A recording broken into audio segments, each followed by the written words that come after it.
Sino nga ba si Roger Florizon? Ano nga ba ang kanyang legasiya sa karera ng kalapate? At saan ba makakabili ng murang pure line breed na Roger Florizon? Lahat ng yan ay ating pag-uusapan dito sa episode na ito.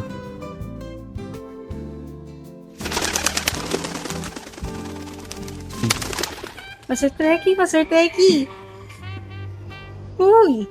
Oh, Ano ginagawa mo? may ginagawa ako Nagre-review ko Ba? Nagtitake Naghanap sa'yo doon. Ha?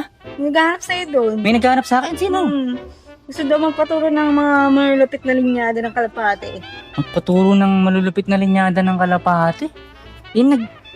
Nagre-review ako Magtitake ako ng Doctoral Masteral Degree of Veterinarian Racing Pigeon Association Guild Promax. Wow! Nagre-review ako Eh bakit nakabaliktad yung binabasa mo? Anong nakabaliktad? Tingnan mo. Ay, hindi. Siyempre, Baliktad nakalagay naman yun. reversing. So, nakabaliktad yan. Yan talaga. Ano ba yun? Sino ba yung nagpapaturo ng nagpapakwento ba yan? Subscriber mo ata yun Nagpapakwento daw. Tungkol saan? Matitinding kalapate. Matitinding kalapate at mga linyada. So, sige na. Next time na ako magre-review ng ng pang-board exam ng Doctoral Veterinarian Racing Pigeon Association Oo, nahin mo muna yung mga Promax. Tara, papasukin mo na. Andiyan na ba siya? Oo, andyan na. Sige, papasukin mo, tara.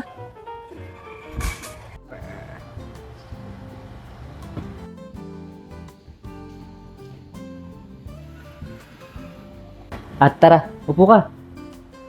Ay, pasensya ka na. Medyo makalat.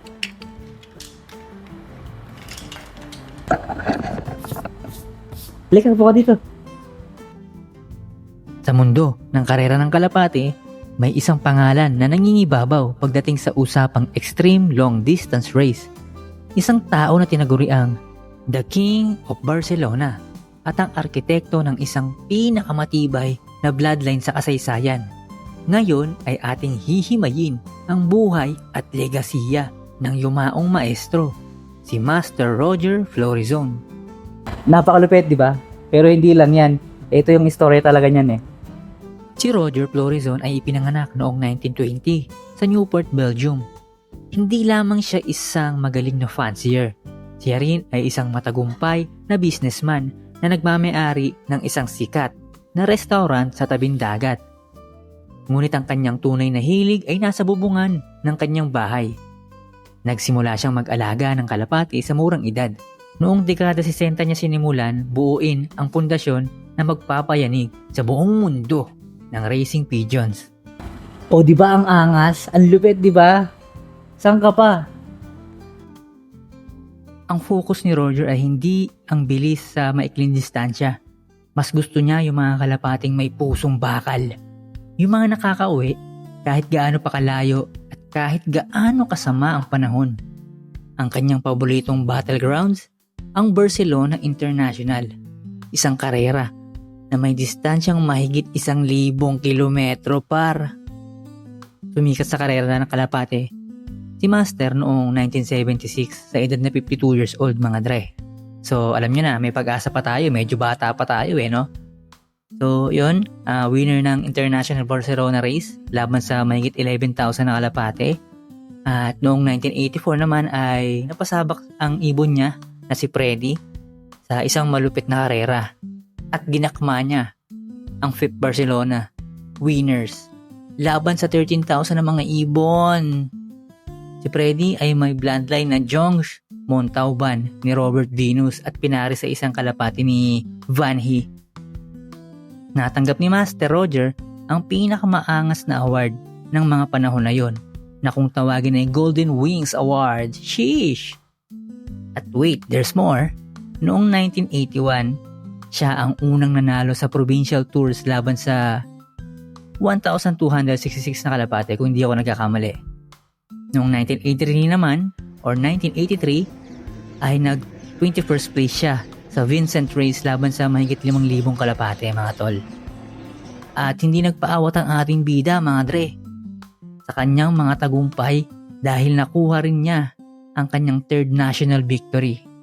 Pero para kay Master, ang pinaka-unforgettable moment niya ay yung win streak niya ng 5 taon na tinatawag itong Primus Inter Pares. Hindi yung pares na kinakain mga tol ha. Primus Inter Pares mga tol. Gamit ang kalapati niyang si Primus White mga dre.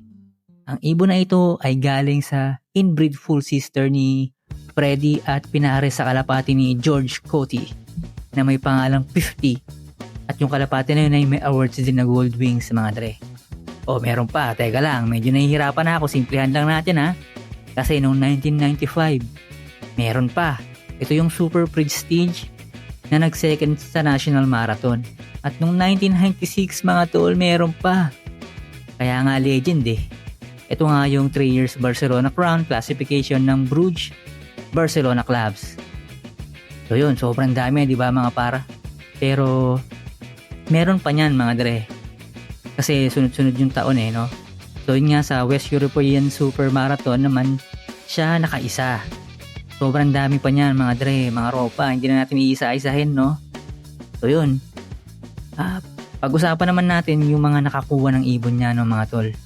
Yun ay sila, ang nakakuha ng mga kalapati niya ay si Karel Muleman. At ang kanyang best friend na si Andre Goldbrandt. Ayos, di ba? Dito sa Pilipinas, ang linyadang Florizon ay tinuturing na gold standard para sa North and South Derby race. Bakit sila sikat sa mga Pinoy? Dahil sa kanilang tibay sa init at abilidad na makauwi kahit may dead wind o masamang panahon sa dagat. Maraming Pinoy fanciers ang humahanga at gumagamit ng linyadang ito. Kabilang na dyan, Master Jaime Lim, isang kilalang promoter ng bloodline na to. Marami pang mga kampiyon sa MacArthur at Matnog race na naniniwalang kung gusto mo makasiguro sa malayo, Florizon ang dapat mong isama.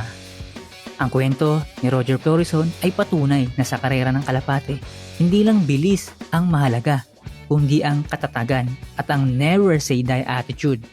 Hanggang ngayon, ang mga anak at apo at kaapu-apuhan ng kanyang mga kampiyon ay patuloy na nagliliparan sa kalangitan ng Pilipinas at buong mundo. Yun yung ano, di ba? Ang lupit, di ba? Bilib ka. Kahit ako, bilib ako nung narinig ko yan eh. Kinuwento sa akin eh. Wait lang, may natawag. Oh, hello. Umibisita ako dito, may kinekwentuhan ako na kalapatids natin. May nagpapa-shoutout. Ano ba naman yan? Wait lang, may nagpapa-shoutout kasi eh, mga dre natin, kalapatids. Okay. Sige, shoutout ko yan, singit ko yan ha. Sige, sisingit ko yan, walang problema. Basta bigyan na lang yung lilitaw sa screen tol, yung mga shoutout na yan. May tropa at may bisita tayo dito nagpapakwento tungkol dun sa dun sa linyadang na malupit na napakatinding napakabangis, di ba? Racing pigeon, iisa lang ang topic natin mga dre. Kalapate, oo. Yan. Kung gusto mo makakuha ng legit Roger Florizon na may imported pure line breeds, mabuti na yung makakasiguro ka sa pagkukuhanan mo. Ang suggestion ko lang naman no, tsaka ng mga tropa, syempre, Bio Pigeon. Upang ipagpatuloy ang masayang kwentuhan ay ating bisitahin dito sa Bio Research Bio Pigeon ang ating topic na linyada ng kalapate dito sa kanilang nag-iisang pigeon condo. Tara, pasok tayo. Sa Bio Pigeon ka umiscore mga dre ng Roger Florizon dahil dito sa Bio Pigeon ay meron silang imported suppliers at sila ang nag-iisang the best pigeon destination for all fanciers in the Philippines mga tol. Sila ay located sa Sucat, Parañaque, Metro Manila. Bukas sila araw-araw 8 a.m. to 5 p.m. No entrance fee and for as low as 1,000 pesos mga dre, makakabili ka na. Napakalupit, di ba? So para sa karagdagang impormasyon, syempre, message nyo lang sila kasi baka mamaya nag-update sila ng mga ng mga bagay-bagay. At nilitaw na lang yung kanilang Facebook page at contact number sa inyong screen mga dre. Ayun no, okay na. So bukod sa Roger Florizon mayroon silang iba't ibang important line breeds kagaya ng John Arden, Vandenbroek, Jansen, African Black Eagle at marami pang iba. I-comment mo lang kung alin dyan yung gusto mo at i-feature natin sa susunod. Pero I'll make sure na hindi na ganito kasi napakahirap pala mag voice over mga tol. Aray ko!